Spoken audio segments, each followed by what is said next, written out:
Today is the congressionally mandated deadline for the Justice Department to release the Epstein Files. President Trump heads to North Carolina tonight for the next stop on his affordability tour. And Erica Kirk, the late widow of the assassinated Charlie Kirk, endorses J.D. Vance for president in 2028. Hello, I'm Adam Wren. And I'm Megan Messerly. It's Friday, December 19th.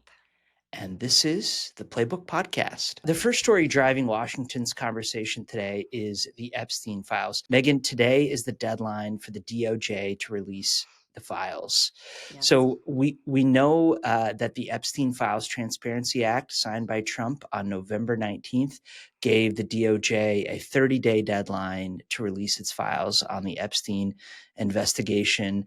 The DOJ, Megan, reportedly redacted thousands of pages, according to CNN. In a year where the administration, where Trump 2.0 has really flooded the zone, this is the one story that I think has broken through in a significant way. Do you think there's anything more on the bone here, any meat left on the bone in terms of, unknown knowns that we might get from the latest drop of the Epstein Files? I mean, that's the $1 million question. Folks want to know what's in those files. And I think what the White House wants here is to lay this issue to rest, right? They are not happy about having to deal with this. They would much rather be talking about what they see as the president's successes and honing in on their message on the economy. They don't want to be talking about Jeffrey Epstein, and yet it is the story that has continued to plague them over the course of the year. So I think from the White House's perspective, best case scenario, the files come out. We know that Jeffrey Epstein and President Trump knew each other. Though of course there's no evidence of any wrongdoing there by the president, we should say. At the same time, if those files come out and it's sort of there's no there, this will sort of let the White House put this issue to rest. And so I think that's what they're really counting on. And then this is important too, right, for the MAGA base. I thought it was very telling that the president's chief of staff, Susie Wiles, in that now maybe infamous Vanity Fair interview from earlier this week, or that ran earlier this week, she said that she underestimated the potency of the scandal and sort of the importance of this issue to the MAGA base. And so I think, we'll see what comes out of this drop. There's going to be, thousands and thousands of pages to comb through. So it might take some time for us to sort of get the full picture here. But this is sort of a hurdle the White House has known it was going to cross. It did not necessarily want things to get to this point, but they got on board with, when Congress decided to pass the bill mandating the release of these files. And here we are. Yeah, and Megan, you transitioned unknowingly to kind of a quote that I wanted to read from the Vanity Fair profile. Amazing.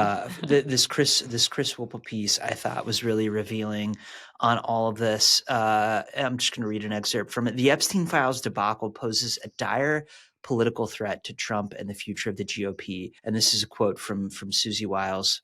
Quote, "The people that are inordinately interested in Epstein are the new members of the Trump coalition, the people that I think about all the time because I want to make sure that they are not Trump voters. They're Republican voters," Wiles said.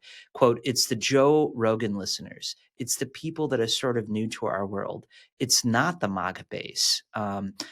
End quote. I think that this was just one of the most fascinating pieces to me of this entire profile that we've talked a lot about this week, because I think it makes me wonder if I misread some of what the MAGA base was thinking throughout this, and the fact that the Trump people didn't see this as a base problem; they saw it as part of their new coalition, cracking up. Right. It wasn't the base cracking up; it was the new coalition cracking up. Yeah. And so I was just utterly, having written about this a lot for Playbook, I was utterly fascinated by Susie Wiles's conclusion here. And we should say that as much as the White House has pushed back on this piece in particular, there are two things that they haven't pushed back to my knowledge, and that's one, the quotes They've not disputed the quotes; they've disputed the context, and two, the photos that Vanity Fair took.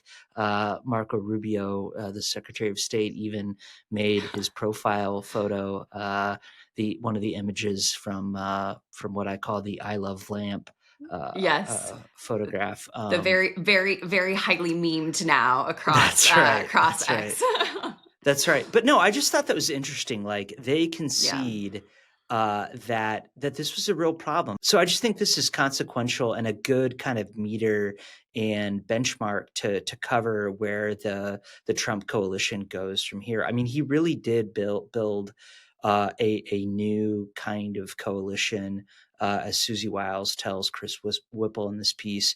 And so I wonder if this is the end of the Epstein story, and if it will put to bed a lot of questions people have, or if it's just kind of the beginning of a new chapter. What do you think? I think the point you made, pointing to that quote from the Vanity Fair piece, is so salient, right? It just speaks to the moment that the White House is in right now, trying to figure out, okay, how do we get all these voters who turned out for Donald Trump in 2024? How do we get them out to the polls in 2026? And the way that Susie put it, right, make sure that these Trump voters are Republican voters, and so whatever segment that is, whether it's the MAGA base that really loves Trump, but otherwise would not normally be voting in a midterm election, whether it is some of these, Joe Rogan type voters.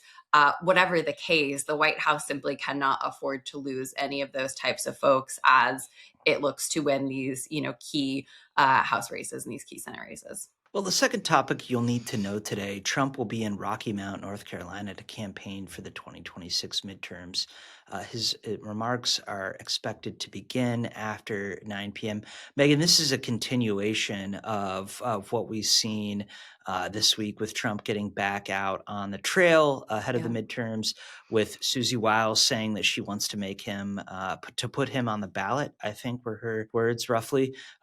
This is the third Trump visit to North Carolina this year. We should also say that Rocky Mount is in the newly redrawn 1st Congressional District, which GOP state lawmakers withdrew at Trump's request.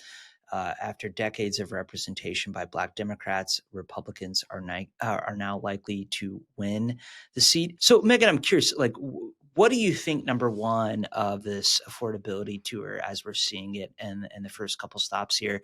And two, what do you think of the move to make Trump kind of the face of the midterms for the GOP?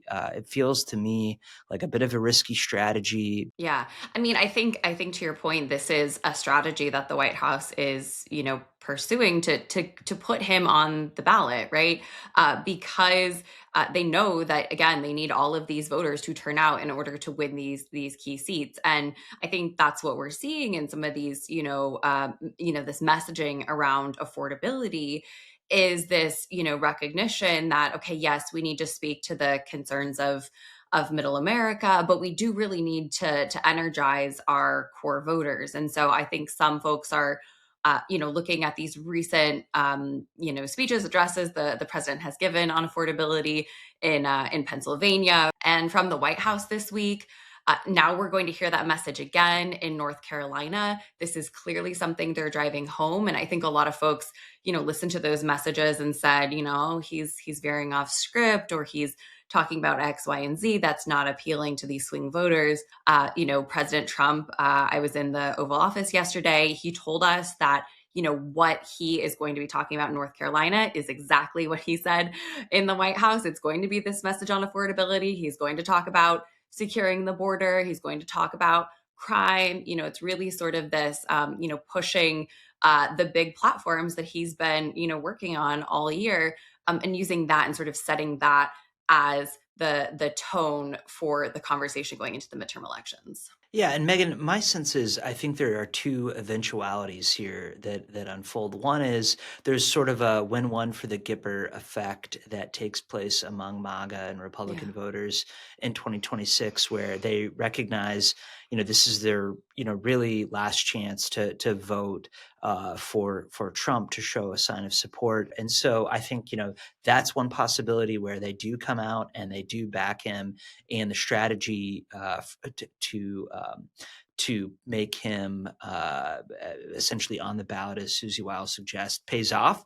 Or I think, too, that has unintended consequences, and this really drives Democratic turnout and, frontliners, Republicans in battleground districts, say, please don't let the president come to our district. Like, the polling does not look good. We'd like him to, we respect him, but we'd like him to stay in Washington or Mar-a-Lago. So I think those are two kind of possibilities. Of course, something in between those two could happen as well. But all of this brings us to the third story topping the headlines today, which is that already 2028 is showing up on the campaign trail.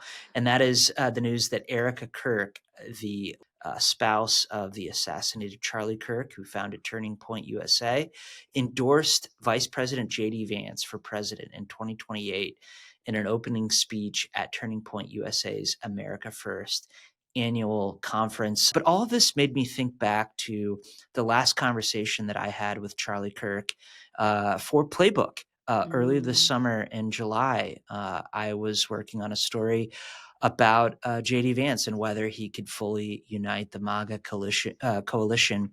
And what was interesting to me is that I connected to Charlie Kirk about this. This is something that he wanted to go on record on to talk about. And he told me at the time, quote, JD is doing a masterful job of having the president's back and explaining that to the base. Megan, I'm curious, what do you make of this announcement from Erica Kirk at this time?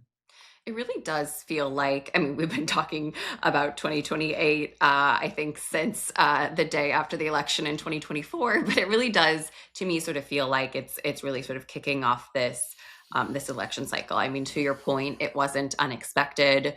We know that Vice President J.D. Vance and Charlie Kirk were good friends. I was at Charlie Kirk's memorial service in Arizona. J.D. Vance spoke there. So again, in a lot of ways, this isn't unexpected, but it does, I think, highlight the conversation going into 2028 and speaks to some of the questions we have around, whether Trump voters are going to coalesce behind JD Vance, or whether there will be some split there. And we have seen tension within the base over certain issues. To your point, over Iran, over immigration. The Republicans are not unified in this current moment, and what we've seen in this current era is this sort of doctrine of Trumpism, and the president has sort of this unique ability to speak to a lot of different groups of people on a lot of different issues. And the question is going to be, how is his successor going to be able to do the same thing? And so I think it will be fascinating to see how the next couple of days of America Fest go. We're expecting Vance to speak on Sunday, on the closing day of America Fest. So we'll be very curious to see what he says. I mean, JD Vance has certainly put himself in a really good position to be Donald Trump's successor. But so much of it depends on how he presents himself and how he carries himself through moments like this in front of a really big MAGA audience, and needing to thread this needle on a number of different policy issues, which not everyone's going to be agreed on. As always, we try to end the Playbook podcast with something from the Playbook newsletter that's a little lighthearted. And today, that is the Kennedy Center renamed. Megan, I'm curious what you made of this. The board of the Kennedy Center voted yesterday to rename the Trump Kennedy Center. I was talking to some folks about this today, though, and the big thing I heard was, what took them so long? The president's been calling the Kennedy Center those for the last many months. So was sort of shocked from people that it took as long as it did, not that it happened. See, I'm of different minds on this. I mean, if you're a Democratic candidate coming into office potentially and occupying, the Oval Office at a time where there's such, a fracture in the civic fabric, are you really going to be so small to rename, this the Kennedy Center? I mean, there's so many questions. Are you going to take down all of the gold leaf, the gold embossments across the White House? Are you going to, cancel plans for the ballroom? Of all of those, I think the Kennedy Center might be the thing that you sort of just, let alone. But I could be persuaded otherwise. Yeah. Well, I mean, we'll have to see many questions about where the Democrats go from here and what a future Democratic presidency will look like. So only time will tell. Megan, thanks so much for this. This is really fun. Yeah, of course. Thanks for having me, Adam. And that's all for today's Playbook podcast. We have much more news and analysis in today's Playbook newsletter, which you can find at politico.com/playbook. Have a great Friday.